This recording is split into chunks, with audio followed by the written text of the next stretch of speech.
Méditation du 11 avril, la colère des oiseaux. Si vous vous mettez en colère, ne péchez pas, que le soleil ne se couche pas sur votre irritation. Éphésiens 4, verset 26. En 2009, Rovio Entertainment sortit Angry Birds, un jeu vidéo dont l'intrigue commence lorsque des cochons verts volent les œufs d'un groupe d'oiseaux. En colère, les parents doivent se projeter à l'aide de lanceurs de pierres pour détruire les bâtiments où se trouvent les cochons et ainsi sauver leurs œufs. En 2015, Angry Birds était devenu la franchise de jeu gratuit la plus téléchargée de l'histoire. En général, nous classons la colère comme une émotion négative et l'associons à des épisodes désagréables au cours desquels une personne s'en prend à tout et à tout le monde. Cependant, l'agressivité n'est pas de la colère, mais une manifestation de celle-ci. La colère est simplement ce sentiment désagréable qui nous indique que quelque chose ne va pas. Les psychologues reconnaissent que la colère est positive pour plusieurs raisons. Elle nous indique quelles sont nos limites, comme cela se produit souvent lorsque nous ou quelqu'un qui nous tient à cœur,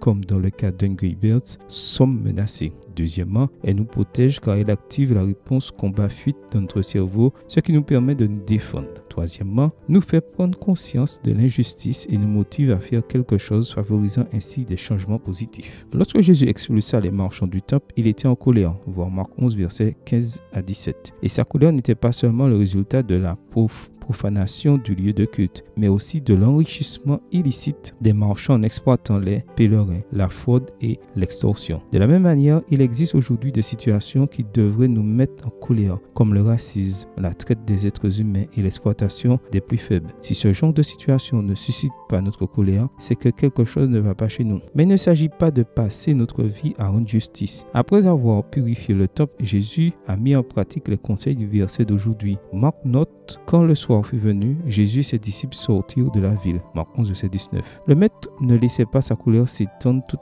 la journée, car il était conscient que la laisser perdurer trop longtemps la transformait en amertume. En tant que chrétiens, nous avons le devoir de parler au nom de ceux qui n'ont pas de voix et de défendre ceux qui sont sans défense. Voir Proverbe 31, verset 8. Sans laisser la colère nous consumer ou rendre notre vie amère. N'oubliez pas que la justice relève en fin de compte de la responsabilité de Dieu. Voir Romains 12, verset 19. Amen. Bonne journée à toi et que le Seigneur te bénisse.